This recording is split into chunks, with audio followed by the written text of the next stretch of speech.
2011년 4월 스웨덴 트로레탄에 있는 사브 공장이 멈춰섰고 조립 라인 위엔 미완성 차량들이 그대로 얼어붙은 채 남겨졌습니다. 한 번도 사브를 소유해 본 적이 없다면 이 일이 왜 중요하게 느껴지는지 이해가 안 될 수도 있어요. 하지만 당신이 사브 오너였다면 그 이유를 잘 알 겁니다. 좌석 사이에 있는 점화 장치, 조종석처럼 감싸는 인테리어, 그리고 도로 위 어디에서도 느낄 수 없는 터보 사브 특유의 감각까지. 버그가 아니라 기능이었던 특이한 매력들도 알고 있을 테고요. 그래서 사브가 사라졌을 때 우리가 무엇을 잃었는지도 누구보다 잘 알 겁니다. 이건 단순한 파산 이야기가 아닙니다. 이건 기업 논리가 어떻게 혁신을 죽이는지를 보여주는 이야기입니다. 하늘에서 태어난 브랜드, 자동차 이전의 사브. 사브는 기름 묻은 공구와 레이싱 포스터로 가득한 차고에서 시작된 브랜드가 아닙니다. 그 시작은 날카롭고 철저한 항공산업의 세계였습니다. 1937년 스웨덴은 생존을 진지하게 여기는 국가로서 군용 항공기를 만들기 위해 스벤스카 에어로플란 악티에볼라겟, 사브를 설립했습니다. 항공기를 설계한 엔지니어들은 일찌감치 중요한 교훈 하나를 배웠죠. 거친 날씨에서 기계는 두 번째 기회를 얻지 못한다는 것. 제2차 세계대전이 끝나고 항공기 수요가 줄자 사브는 선택의 기로에 섰습니다. 문을 닫을 것인가, 아니면 비행 사고방식을 새로운 분야에 접목할 것인가. 그래서 그들은 도로를 하늘처럼 바라봤습니다. 단순한 출력이 아니라 똑똑한 설계가 필요한 거친 환경으로 말이죠. 첫 번째 자동차 개발팀은 기존 자동차 업계 출신이 아니라 항공공학자들로 구성됐고 그 차이는 확실히 드러났습니다. 사브는 첫날부터 겉모습보다 실사용자 중심의 자동차를 만들었습니다. 시야는 조종석처럼 넓어야 했고 조작계는 장갑을 낀 채로도 자연스럽게 손이 닿아야 했습니다. 차체는 공기를 뚫고 나가는 게 아니라 미끄러지듯 흘러야 했죠. 목적은 신호등에서 눈길을 끌기 위한 게 아니었습니다. 어둡고 얼어붙고 거친 외부 세상에서도 운전자가 침착하고 안전하게 자신감 있게 운전할 수 있도록 돕는 것이었죠. 이 항공기 DNA는 단순히 사브의 외형에만 영향을 준 것이 아닙니다. 브랜드의 태도 자체를 결정지었습니다. 사브는 시끄럽게 튀기보단 똑똑하게 다가가고 유행을 따르기보단 실용성을 택했으며 일부러 다르게 만들기를 고집했습니다. 바로 그 고집이야말로 브랜드가 회사 문제가 되기 훨씬 전부터 마니아들의 사랑을 받게 만든 원동력이었습니다. 이상하지만 천재적인 시절, 사브의 첫 양산차 사브 92는 1940년대 말 도로 위 그 어떤 차와도 닮지 않았습니다. 마치 풍동 실험실에서 탈출한 것 같았죠. 차체는 매끈하고 둥글게 설계됐는데 그것은 스타일 때문이 아니라 여전히 항공역학의 사고방식으로 생각한 결과였습니다. 구동 방식을 앞바퀴로 선택한 것도 유행을 따라간 게 아니라 눈길과 진창 위에서 더 나은 접지력을 제공하기 위해서였죠. 사브는 캘리포니아에서 드래그 레이스를 위해 만들어진 차가 아니었습니다. 사브는 스웨덴의 일월을 견디기 위해 태어났고 그걸 자랑스럽게 느낄 수 있도록 만들어졌습니다. 그리고 사브는 조용히 자신만의 시그니처를 만들어냅니다. 실용성을 유난 떨지 않고도 흥미롭게 만드는 방식이죠. 1977년 사브 99 터보가 등장하며 기존의 규칙을 조용히 바꿔버렸습니다. 당시만 해도 터보차저는 일반 도로용 차량에선 낯선 개념이었습니다. 하지만 사브는 터보를 김믹처럼 다루지 않았습니다. 일상적으로 쓰기 쉬우면서도 신뢰도 높은 방식으로 정교하게 설계했죠. 결과는 이랬습니다. 겉보기엔 평범한 패밀리카였지만 엑셀을 밟고 잠깐의 망설임을 지나면 부스트가 작동하며 부드럽게 밀어붙이는 강력한 감각. 사브는 작은 엔진으로도 큰 차를 상대할 수 있다는 걸 증명했고 그 느낌은 마니아들의 기억 속에 강렬히 새겨졌습니다. 99 터보가 불을 지폈다면 클래식 사브 900은 그 불꽃을 완전한 신념으로 키워냈습니다. 1978년부터 1993년까지 생산된 사브 900은 단순한 자동차가 아니라 개성이었습니다. 실내는 조종석처럼 운전자를 감쌌고 전면 유리는 넓고 탁 트인 느낌을 주었으며 조작계는 고집스러울 정도로 논리적으로 배치되어 있었죠. 심지어 시동키가 좌석 사이에 있는 것조차 우린 우리 방식대로 간다는 메시지를 전하고 있었습니다. 물론 별났죠. 하지만 목적 있는 별남이었습니다. 모든 독특한 결정에는 이유가 있었고 오너들은 그 이유를 아는 사람이라는 자부심을 느꼈습니다. 1984년 사브는 9000 모델로 이그제큐티브 클래스에 진입합니다. 이 차량은 타입 4 프로젝트를 통해 이탈리아 브랜드들과 플랫폼을 공유했지만 사브는 자신만의 정체성을 지키고자 했습니다. 9000은 여전히 스웨덴스러웠죠. 안전하고 똑똑하고 터보 파워는 강력했고 무엇보다도 사람을 위한 설계가 느껴졌습니다. 1980년대 후반이 되자 사브는 절정에 달했습니다. 연간 약 13만 대의 판매량은 전 세계적으로는 크지 않았지만 브랜드 정체성으로는 엄청난 수치였습니다. 사브는 모두를 만족시키려 하지 않았습니다. 생각하는 차를 원하는 사람들을 만족시키려 했을 뿐이죠. 컬트 그리고 클럽. 이쯤 되면 사브는 더 이상 일반 자동차 브랜드처럼 경쟁하지 않았습니다. 그들은 하나의 부족을 만들고 있었습니다. 누구도 우연히 사브를 사는 일은 없었죠. 도요타 코롤라나 혼다 시빅처럼 아무 생각 없이 선택되는 브랜드가 아니었습니다. 사브에 도달한 사람들은 보통 광고가 아닌 엔지니어링을 느끼고 싶어서 온 경우가 많았습니다. 사브 오너들은 문제 해결을 좋아하고 디테일을 놓치지 않으며 다른 브랜드가 신경조차 쓰지 않는 부분을 알아차리는 사람들이었습니다. 그리고 사브는 그런 사람들의 시선을 배신하지 않았습니다. 이 차들은 정직한 느낌이었죠. 도로를 지배하려 하지 않고 그 흐름과 함께했습니다. 터보는 단순히 속도를 올리기 위한 게 아니라 성격을 불어넣었습니다. 잠깐의 정적, 그리고 부드러운 부스트, 마치 출근길이 사적인 활주로처럼 느껴지게 만들었죠. 핸들링은 안전하지만 생동감 있었고 시야는 안정감을 줬으며 실내는 마치 진짜로 나쁜 날씨 속을 달려본 사람이 설계한 것처럼 세심했습니다. 그래서 사브 오너들은 서로에게 손을 흔들었습니다. 단지 로고 때문이 아니었습니다. 또 다른 사브를 본다는 건 또 다른 신념가를 만난다는 뜻이었죠. 유행보다 논리를, 틀에 박힌 선택보다 개성을 택했으면서도 여전히 가슴이 뛰는 차를 몰 수 있다는 증거였으니까요. 하지만 컬트 브랜드가 가진 위험도 있죠. 컬트를 더 이상 돌보지 않으면 그 사랑은 조용히 사라지지 않습니다. 그것은 곧 상실이 됩니다. 그리고 사브는 이제 그 믿음을 시험받는 시대를 맞이하려 하고 있었습니다. GM의 등장, 약속과 현실. 1989년 제너럴 모터스는 사브 지분 절반을 인수했고 2000년엔 완전히 소유하게 됩니다. 겉보기엔 구원이었습니다. GM은 사브가 가질 수 없던 규모를 갖추고 있었고 사브는 GM의 스프레드시트로는 만들어낼 수 없는 엔지니어링 정신을 갖고 있었죠. 그 제안은 간단했습니다. 우리가 자금과 글로벌 유통망을 줄게.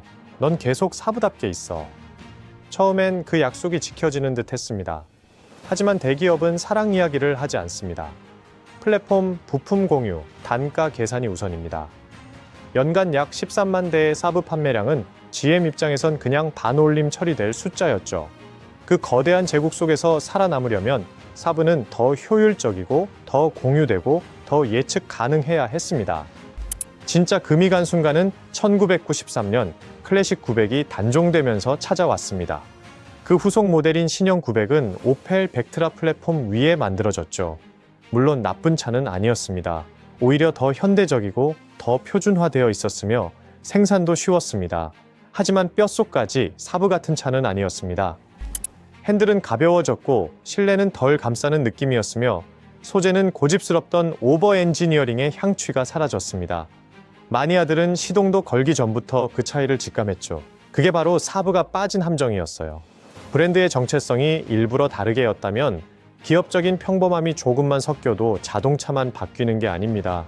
그 차를 사랑했던 사람들과의 관계 자체가 변해버리는 거죠. 그때 사브는 품질을 잃고 있었던 건 아니에요. 개성을 잃고 있었던 겁니다. 그리고 개성을 잃는 건 훨씬 더 회복하기 어려운 상처입니다. 배지 엔지니어링과 정체성의 표류. 제너럴 모터스가 어느 날 아침에 갑자기 사브를 망치기로 한 건 아니었습니다. 문제는 훨씬 냉정했죠. 사브는 초대형 시스템 속에 들어간 작고 비싼 브랜드였고 그 시스템은 규모밖에 몰랐어요. 그래서 부품 공유는 더 심해졌고 예산은 더 줄었고 일부러 별난 자유로움은 점점 기업 체크리스트 속으로 사라져갔습니다. 2000년대 초반쯤부터 사브는 철학보다는 플랫폼 위에서 디자인된 것 같은 차들을 내놓기 시작했어요. 이름은 9.3, 9.5처럼 깔끔하고 현대적으로 들렸지만 속을 들여다보면 점점 GM 패밀리 쪽으로 기울고 있었습니다. 사브는 여전히 차별화를 시도했고 조종석 같은 느낌도 살리려 애썼지만 팬들은 그 스웨덴식 감성이 점점 옅어져 가는 걸 느낄 수 있었죠. 그리고 충격적인 모델들이 등장하기 시작합니다. 2005년 사브는 9EX를 출시했는데 사실상 스바루 임프레자 외건의 사브의 헤드라이트와 그릴만 붙인 차였습니다. 리뷰어들은 재밌다고 했고 오너들은 사바루라고 불렀죠. 좋은 차였던 건 맞아요. 하지만 그건 사브의 이야기가 아니었습니다. 빌려온 이야기였죠. 더 최악은 9에서 7X였습니다. 쉐보레 트레일블레이저 플랫폼 위에 만들어진 SUV였는데 바디온 프레임 트럭에 사브 배지를 붙인 건 아무도 원하지 않았던 가장 어색한 파티의 코스튬 같았어요. 사브는 정교한 공기역학, 터보 효율성, 겨울 맞춤 논리로 이름을 쌓아온 브랜드였죠. 그런데 이제는 미국식 대형 SUV에 스웨덴 이름만 덧붙인 형태가 되어버렸습니다. 제품 자체가 형편없었던 건 아니지만 메시지는 너무 명확했죠. 정체성을 편리함과 바꾸겠다는 말이었습니다. 그리고 그게 바로 컬트 브랜드에게 있어 배지, 엔지니어링이 치명적인 이유예요. BMW가 무언가를 베껴도 사람들은 그냥 넘어갑니다. 토요타가 플랫폼을 공유해도 별말 안 하죠. 하지만 사브가 그러면 모든 전제가 무너져 버립니다. 사브는 GM의 한 가지 맛이 되려고 존재한 게 아니니까요. 사브는 그 자체로 하나의 세계였으니까요. 이쯤 되면 사브는 자동차 시장에서 가장 위험한 지점에 갇혀 있었습니다. 대중을 끌어들이기엔 충분히 평범하지 않았고 마니아들을 만족시키기엔 충분히 특별하지도 않았던 거죠. 브랜드가 죽어간 건 실력 부족 때문이 아니었어요. 해마다 조금씩 깎여나가며 점점 더 매끈하고 얌전하고 무난해지면서 결국 잊히게 되는 정체성 때문이었습니다. 충돌, 그리고 마지막 희망줄. 그러다 세계는 빙판 위로 미끄러졌습니다. 2008년 금융위기는 GM만 아프게 한 게 아니라 자동차 산업 전체의 뿌리를 흔들었죠. GM은 생존 모드로 들어갔고 그 냉혹한 계산 속에서 사브는 갑자기 감당할 수 없는 사치처럼 보이기 시작했습니다. 너무 작고 너무 틈새고 너무 수익성이 없었던 거죠. 2009년 GM은 누군가, 그게 누구든 사브를 사지 않으면 브랜드를 접겠다고 신호를 보냈습니다. 사브 팬들에게 이건 마치 가장 좋아하는 밴드가 상업성이 없다는 이유로 퇴출당하는 걸 보는 느낌이었습니다. 사랑은 여전히 크고 끈질겼지만 판매는 그렇지 못했죠. 그때 한 줄기 희망처럼 등장한 게 스웨덴의 하이퍼카 천재 코에니그세그였습니다. 그들이 사브를 인수하기로 했을 때 이런 미래를 상상할 수 있었죠. 엔지니어링을 진심으로 사랑하는 사람들이 사브를 다시 일으켜 세우는 모습. 하지만 자금 확보에 실패했고 거래는 무너졌고 희망은 손가락 사이로 흘러내렸습니다. 그리고 2010년 초 네덜란드의 소규모 스포츠카 브랜드 에스파이커가 등장합니다. 꿈은 컸지만 지갑은 얇았던 이 회사는 약 4억 달러의 사브를 인수했고 브랜드의 본질을 지키겠다고 약속했어요. 그리고 잠시 동안 정말 다시 살아난 것 같은 기분이 들었습니다. 2010년 2세대 사브 9.5가 출시됐고 날렵하고 현대적인 외관에 터보 파워, 스칸디나비안 특유의 차분함이 살아있었죠. 마침내 사브가 마땅히 가야 할 미래를 찾은 듯 했습니다. 하지만 박수 소리보다 시계 초침 소리가 더 컸습니다. 사브는 빠르게 현금을 태우고 있었고 스파이커는 공장을 돌릴 자금조차 충분치 않았으며 부품 업체들은 선지급을 요구하기 시작했죠. 2011년 4월 5일 부품이 더 이상 도착하지 않자 생산이 중단됐습니다. 트로레탄 공장은 조용해졌고 조립 라인엔 미완성된 구호들이 문장 중간에 멈춘 이야기처럼 남겨졌습니다. 그리고 2011년 12월 사브는 결국 파산을 신청합니다. 그 마지막은 폭발이 아닌 침묵이었습니다. 사브가 남긴 것. 사브는 세상이 더 이상 사랑하지 않아서 죽은 게 아닙니다. 사브가 살아야 했던 그 세상이 더는 사브가 사브일 수 있도록 허락하지 않았기 때문에 죽은 거죠. 컬트 브랜드는 낮은 판매도 독특한 디자인도 버텨낼 수 있습니다. 하지만 그 브랜드에 빠지게 만든 이유 자체를 잃으면 버틸 수가 없습니다. 그럼에도 불구하고 사브는 현대 운전 문화 곳곳에 지문을 남겼습니다. 운전자 중심이라는 말이 마케팅 유행어가 되기 훨씬 전부터 사브는 실내를 인간의 작업 공간으로 여겼습니다. 넓은 시야, 직관적인 조작계, 차분한 인체공학 설계, 그리고 안전을 핵심 개성으로 삼았죠. 한때는 마니아의 장난처럼 여겨졌던 터보차저도 사부가 일상적인 차량에 적용해 신뢰성과 실용성, 재미를 증명하면서 오늘날의 표준이 됐습니다. 추운 기후를 위한 설계, 열선 편의장치, 똑똑한 접지력, 겨울용 구성, 사부에선 옵션이 아니라 당연한 기본값이었죠. 하지만 어쩌면 사부가 남긴 가장 큰 유산은 기능이 아니라 철학일지도 모릅니다. 자동차는 요란하지 않아도 똑똑할 수 있고 멍청하지 않으면서도 다를 수 있으며 포커스 그룹이 아니라 진짜 삶을 중심에 두고 설계될 수 있다는 철학이요. 요즘은 더 빠른 차도, 더 화려한 차도, 더 안전한 차도 살 수 있어요. 하지만 조용히 당신의 지성을 존중한 사람이 만든 것 같은 차는 정말 구하기 어렵죠. 그래서 사부 오너들은 진정으로 이동하지 않았습니다. 그들은 차를 살려냈고 부품을 성물처럼 교환했으며 공장이 문을 닫은 지 수십 년이 지난 지금도 여전히 동호회를 운영하고 있어요. 지금 도로에서 사부를 마주친다면 그건 오래된 차처럼 느껴지지 않을 겁니다. 살아남은 아이디어 같을 거예요. 여전히 웅궁거리고 여전히 고집스럽고 여전히 평범해지길 거부하는 사부는 세상에서 가장 큰 브랜드가 되려고 만들어진 게 아니었습니다. 가장 똑똑한 방식으로 다르게 존재하기 위해 만들어졌죠. 그리고 바로 그 점 때문에 사람들은 사부를 사랑했습니다. GM은 한 번의 잘못된 결정으로 사부를 죽인 게 아닙니다. 오랜 시간 동안 가장자리부터 흐릿하게 만든 끝에 영혼이 숨 쉴 공간이 사라졌던 거죠. 공장은 2011년에 멈췄지만 그 감정은 멈추지 않았습니다. 왜냐하면 인간처럼 생각하는 자동차를 만든 회사가 있다면 그걸 탄 인간들은 절대 잊지 않으니까요.